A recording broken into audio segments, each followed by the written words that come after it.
Mark ran frantically through the hallways, but they twisted impossibly. Doors led to walls, corridors looped back on themselves, stairs descended into darkness that hadn't existed moments before.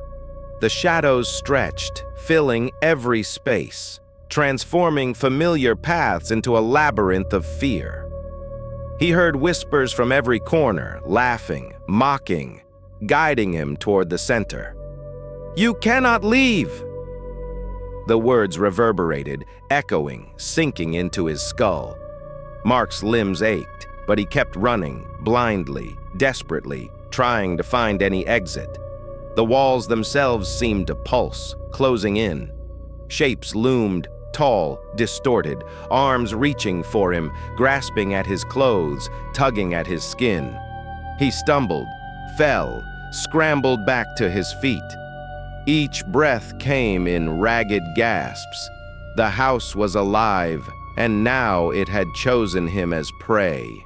His only chance was to confront the darkness itself. Suddenly, movement. From the corner, the dark figure rose, elongated and twisted, its form impossible yet undeniably real. It advanced slowly, deliberately, each movement smooth, predatory. Mark's chest heaved, heart pounding. He tried to back away, but the shadows seemed to extend, reaching, constricting, turning the room into a cage. The whispering turned into hissing, dozens of voices overlapping. "You cannot escape!"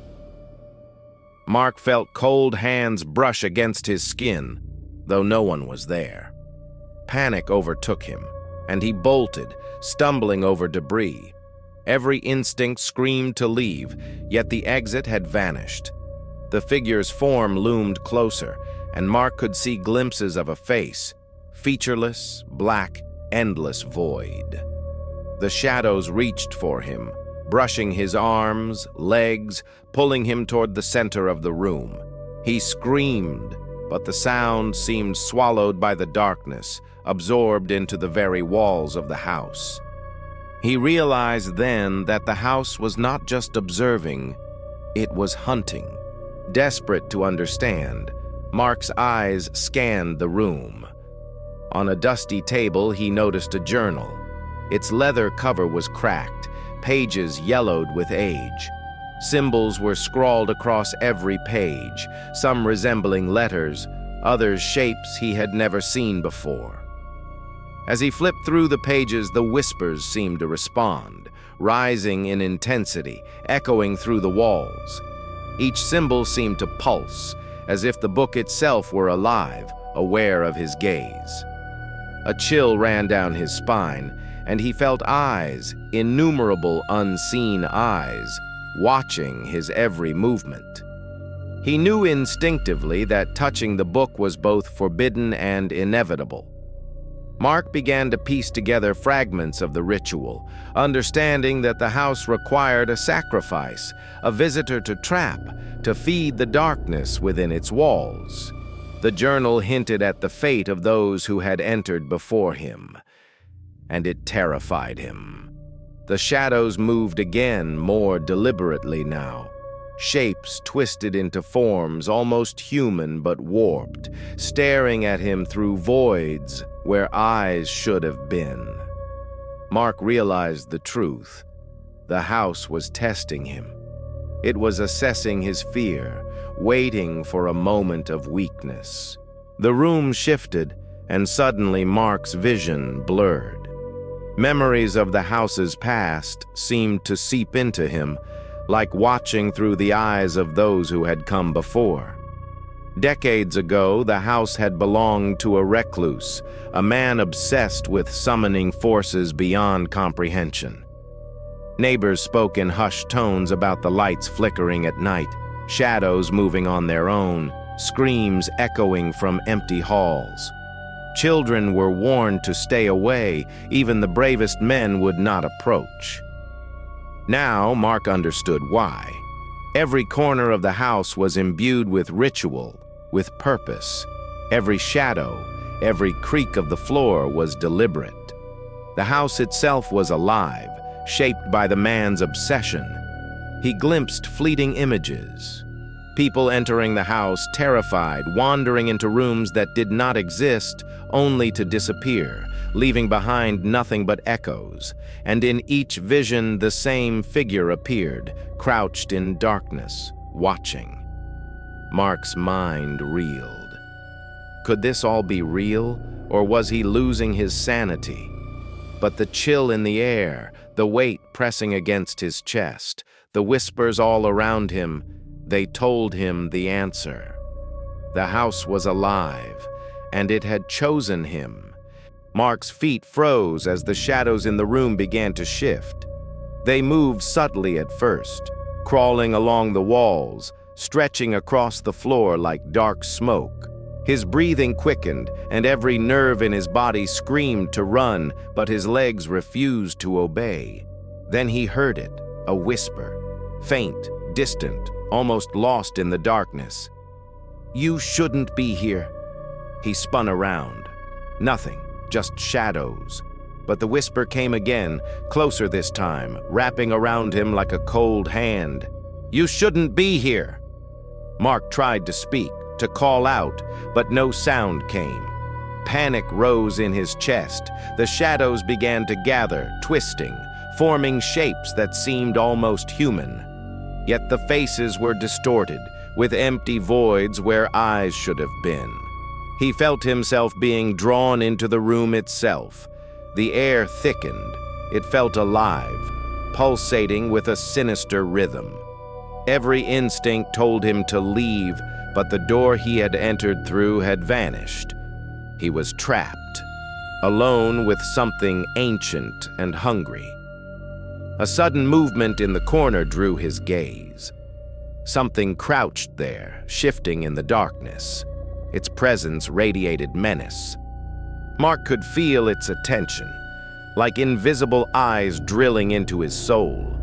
The whispers intensified, overlapping now, dozens of voices hissing simultaneously, chanting in a language he couldn't understand. They didn't speak to him, they spoke of him, predicting his every move. The shadows pressed closer, and he realized the truth. He was not alone. He had never been alone. The house had always been waiting. The door creaked open slowly, revealing a room that seemed impossible. The walls were painted black, absorbing every ounce of light. Mirrors lined some walls, but they reflected nothing. No mark, no furniture, only infinite darkness. He stepped inside, every sense on high alert. The air was thick, heavy, almost breathing. A faint scent of smoke and something metallic filled his nostrils. He could feel a presence behind him, though when he turned, there was nothing. In the corner, a figure crouched, humanoid, but twisted in ways his mind could not comprehend. It didn't move, yet he felt it observing him. A whisper grazed his ear. "Do you see me?" Mark's pulse raced. He stumbled back, knocking over a chair. The sound reverberated through the room like a gunshot. The figure didn't flinch. Shadows crept along the walls, reaching toward him, stretching unnaturally, as though the room itself were alive. He realized, with a sudden chill, that the house was no longer just a building. It was aware. It had eyes, and now it had him. Mark unpacked his belongings in silence, the only sound being the occasional rustle of paper and the creak of the old wooden floor. Every so often he felt as though someone was watching him. He would stop, glance over his shoulder, and see nothing but shadows stretching across the walls. As midnight passed, the house seemed to shift. The temperature dropped further, and the shadows thickened, pooling in corners like liquid darkness. The ticking of an unseen clock echoed somewhere in the distance. Then it happened. At precisely 3:12 a.m., the door at the end of the hall seemed to shimmer, becoming tangible out of thin air. Mark's heartbeat quickened. The whispers returned, clearer this time, almost coaxing him forward. "Mark, come in." Against every instinct, he felt drawn to it. Step by hesitant step, he moved closer. The floorboards moaned under his weight, each creak louder than the last. He reached for the handle. Cold. Ice cold. A shiver ripped through him. He opened the door, and the darkness inside seemed to inhale him. The room was empty, yet alive. The shadows moved. They watched him. He could feel them, pressing in from all sides, testing him, waiting for his next move. Every town has a story. But this one was different. Mark had just moved into the old house on Willow Lane, a house that had stood empty for decades, its windows dark and uninviting. Locals whispered about it in hushed tones, warning that anyone who dared enter never returned the same. The air around the house was cold, unnaturally cold, even in the warm summer night. As Mark carried his boxes inside, the floorboards groaned under his weight.